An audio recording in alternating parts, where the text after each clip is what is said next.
旅行博主好玩又挣钱，是不是真的？过去1年我挣了多少钱？今天给大家做一期年报，顺便说说挣钱的那些事儿。截止到2026年3月初，我单个平台粉丝量超过100万，全平台超过200万。那一年收入有多少？不卖关子。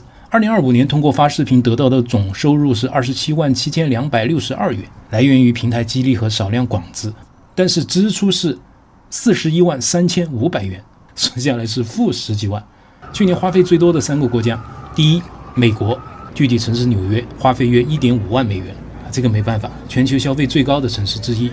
第二，新加坡，约1.3万新元，新加坡的消费略高于大部分欧洲国家。如果你想去法国、德国、芬兰这些地方，如果能适应新加坡的消费，那就完全没问题。第三，日本，约92.5万日元。怎么说呢？如果想体验发达国家的旅行，日本是比较实惠的，且服务态度较好。当然，发达国家里面消费最低的是韩国，整体上略低于香港，就是地方小了点，能逛的地方不多。其他的像印尼、马来西亚以及东南亚其他的一些国家，消费相对比较低，就不细说了。听到这里，你可能对旅行支出有个大致的了解。当然，由于我不直播不卖东西，收入来源就更有限。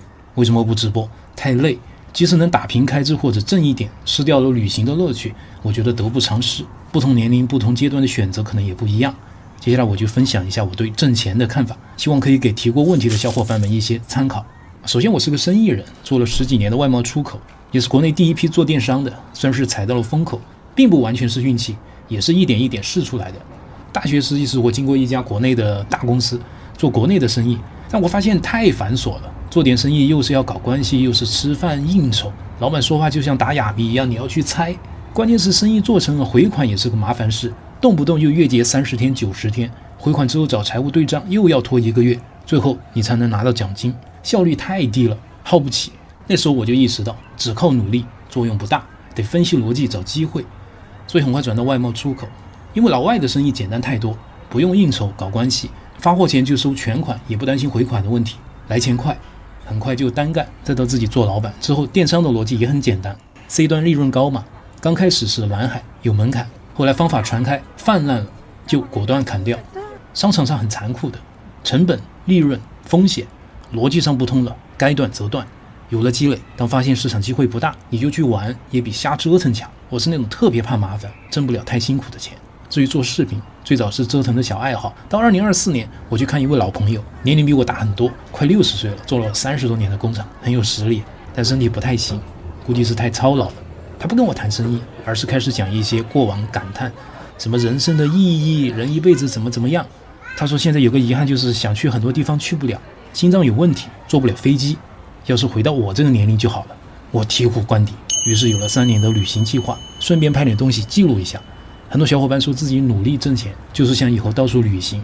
那如果一边旅行一边轻松就能挣到钱，岂不是一步到位？我的回答是难，非常难。逻辑上自媒体现在是大红海，即使成为100万粉博主，也就是覆盖开支的程度。旅行的成本太高了，流量收益微乎其微，广资不稳定，很难持续。所以很多博主最后的稻草就是直播和卖东西，哪怕头部的也一样。但是一旦你把旅行当作主业，又做视频又直播，还要到处跑，就会非常累。特别是小博主，预算有限，吃得住的可能都不是特别好，又累又挣不到钱，哪里还有旅行的乐趣？那就是奔命啊，很容易崩盘。且视频的流量也不好获取啊。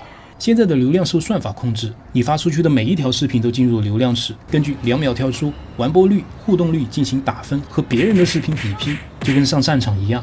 打赢了，分数高的得到更多的推送，分数低的可能连你的粉丝都不推。比如我近期发的国内的旅行视频，大家兴趣度不高，播放量加起来还不如随便发的一个吐槽游戏视频的零头多。因为算法并不能判断视频的质量高低，而是根据观众的互动数据计算出大家是否感兴趣，从而分配流量。所以你折腾几天，引经据典，呕心沥血，创造出自己认为的精品，可能还不如别人随时用几十秒发的。哎呦，你们看，动物园的一只猴子跑出来了，啪，100万赞。那如果做视频成了你的主业，就很容易陷入流量焦虑。一旦陷入流量焦虑，就会反思为什么播放不好，开始研究案例，研究人性。为了迎合流量，迎合大众喜好，可能还会过度的演绎，开始编故事。慢慢的，视频也就变味了，失去了初心。这是你原本想要的吗？北岛有一句话，卑鄙是卑鄙者的通行证，高尚是高尚者的墓志铭，很扎心，但也是对现实最锋利的讽刺和无奈。当你还执着于你的梦想理念，一往无前，很多时候就离挣钱越来越远了。我在折腾第一期视频的时候就想明白这个问题，我的视角用平常心看世界，这受众必然小，所以只能是兴趣爱好，流量差流量好无所谓，本来出去旅行出去玩就是自己掏钱，那这还能回一部分血，已经超出预期。所以我目前时间分配，在外旅行1周1到2天拍视频，2天用于录音剪辑，剩下3天不带摄像头，纯玩体验当地生活，这个节奏就刚刚好，所以更新比较慢。综上呢，我认为当下一边旅行一边拍视频挣钱难度非常大，99%不可行。早几年可以，那时候流量收益高，竞争不激烈，可能村里的王哥李哥稍微能说会道的，出去晃一圈回来就几百万粉，还挣不少。现在什么情况？大红海，各种专业团队进入，还有短剧，哎呦，现在短剧太好看了，重生、穿越、修仙，满足各种精神需求。我前2天1杯咖啡1包零食，一看就一下午，一环接一环，根本停不下来。还有 AI 视频这1年的进步也非常大，出现了很多高质量的作品，让真人拍摄的团队都压力山大。你说在这种现状下，别说旅行，所有类型的博主都难。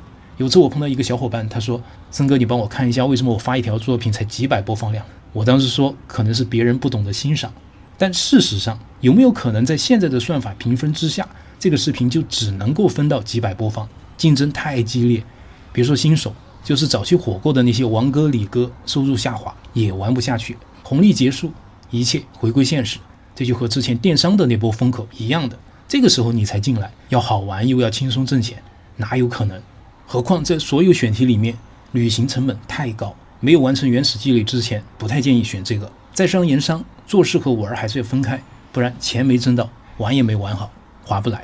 先选最适合自己的事，有一定积蓄，再谋而后动。下一个风口是什么？有人说是龙虾，最近很火。为什么火？因为它有钱的味道，目前展示出部分可能替代人类工作的功能，很多老板朋友全部扎进去了，管它用不用得着，先占个位置，万一真用上了，少请人能省很多钱，省的钱就是利润啊，所以异常火爆。我突然想起很多企业喜欢搞企业文化培训，有很多话术词条，什么对齐落地闭环，核心就一个，降本增效，让员工少抱怨多干活，但分钱却不积极，结果就是几十上百号人辛勤劳动，换了老板一个人的时间自由。但是公司1年挣5000万，老板会分一半给员工吗？有，极少。因为供需关系，现在工作难找，能给你6000，大多数就不会加到7000。现在 AI 开始可以替代人工作，普通人会不会更难？我觉得不用太焦虑。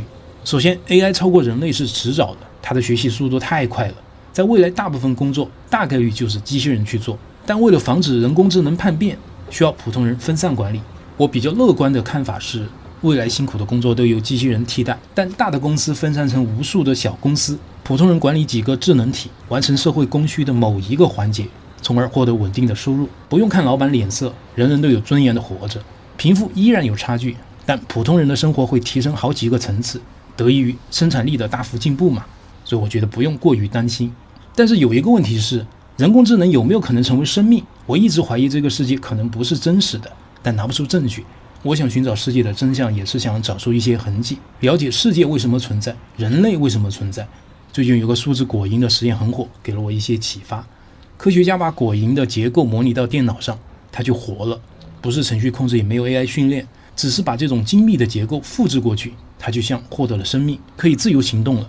有没有可能真相是，当物质结构足够复杂，就能自动觉醒成为生命体？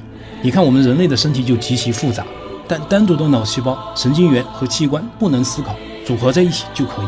那机器人、智能体呢？当它进化到无限接近人类，甚至超越人类的时候，它会不会自动成为生命体？以此推理，我们所谓的现实世界有没有可能也是被创造的？电影《终结者》没有解释天王产生灵智的原因，时隔40年，果蝇来回答了。还是要警惕智能体啊！工作被替代都是小事，人类被替代了就糟糕了。扯远了，说点正事。那么接下来的旅行，原计划绕过中东，先去斯里兰卡、马代，然后澳大利亚、法国、英国。但是现在因为伊朗交战，这问题就大了。因为3大国际交通枢纽迪拜、多哈、阿布扎比机场基本瘫痪，搞得全球机票暴涨，飞机绕路去美国的经济舱都涨到1万多了，离了大谱，所以路线还得看情况调整。还有最近更新慢，因为过年事情比较多。这段时间我还接待了2位德国来的朋友，我不是一直对外宣传深圳吗？人家真来了，还提了很多意见，不知道能不能发。我还碰到一些很有想法的小伙伴，有的是插画师，有的钻研手工模型，还有音乐表演的，收益用于救助流浪猫，有些感触。